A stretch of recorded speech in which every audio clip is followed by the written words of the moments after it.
Hey, who am I here with today? Stephanie Cinque, founder of the Resiliency Center of Newtown. Nice. Stephanie, can you tell me a little bit about what you guys do over there at the Resiliency Center? We opened in response to the Sandy Hook shooting back in December 14th, 2012. And so we were a non-traditional clinic that offered support, therapeutic, and connection for families and anyone impacted that day. Stephanie, what does mental health mean to you?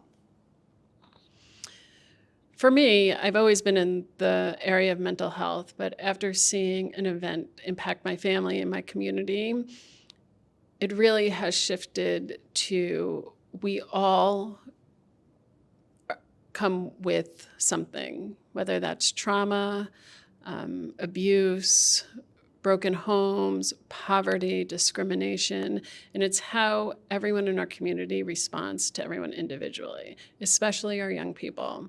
I always say there's no such thing as a bad child, and so behavior is a language, and so if we could figure that out, having a mental illness shouldn't be a stigma. If you have a broken arm, we're not going to put you aside. So let's support people so they feel comfortable getting the help they need and get into recovery. Yeah. Actually, I just watched Stephanie's presentation, and I liked some of the trauma-informed stuff you put up there. Because like I mentioned, I've been working in mental health, but I'm not a mental health practitioner. So I think one of the slides said trauma-informed perspective says what happened to you versus what's wrong with you. For someone like me, not in the profession, if you will, what's a great way to explain trauma-informed to regular folks out there in the public? I think it's important to keep reminding people that behavior is a language. And if you are acting out, it's not, stop doing that, what's wrong with you, which we hear all the time. Or if you're in a classroom saying, Mary, why do you think it's okay for you to be standing right now when everyone else is sitting? How may I serve you to help you understand what we need to be doing right now? So prior to starting the Resiliency Center, you were doing you're a social worker by training, right? What kind of work were you doing before the Resiliency Center? Sure. So before the Resiliency Center, I absolutely loved my job. I did mitigation for the public defenders and legal aid in New York and Connecticut. And so I would testify, again, believing that people don't wake up and are bad people. People have addiction, mental illness, and weren't supported. And so helping them get the services they need and getting judges and prosecutors to understand their story of why a crime may have happened, whether it's mental illness, drug addiction, and making sure that they can get the help they need to be productive in the community. We want everyone to be able to live, laugh, and learn. I hope it's okay to say, but I feel like the nature of your work is pretty heavy. So for you, someone been doing it for more than 10 years now. What are the 2 or 3 things you do to take care of yourself so you can continue doing your awesome work?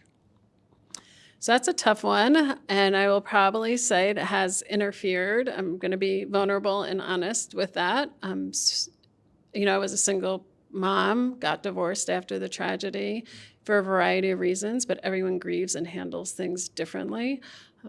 And as I get older and wiser, I really try to have some more self-care. And it's also easier as my children get older. I can take time. I'm really into yoga and running and meditation. Nice. Do you go and run marathons with Dave? I do not. So when he asked who's runners in here, I wanted to raise my hand because I like running, but I don't do running events. Right. What's your one piece of advice for someone getting into the line of work that you're in right now?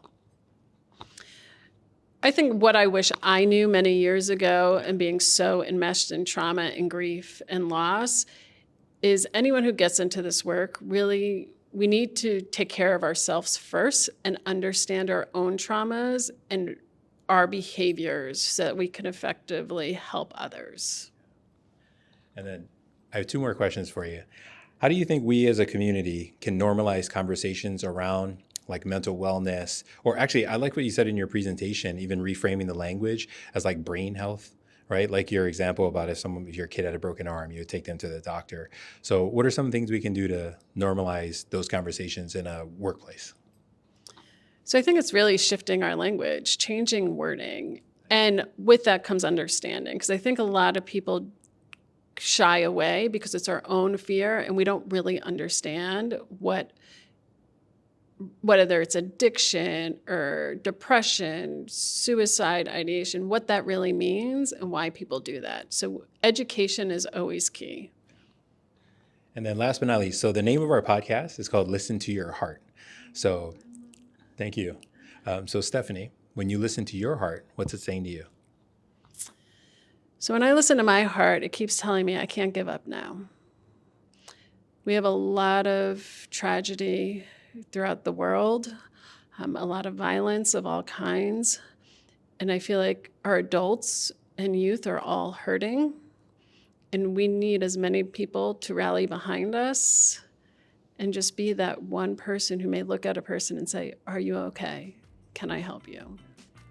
We really do. Oh my gosh, thank you so much for doing this. And thank you for tuning in to Heartbeats. If you'd like to support our mission, check out the link in our bio to visit our store or make a donation to our nonprofit, Imua Heart. Together, we can imua towards a happier, healthier Hawaii. Until next time, mahalo.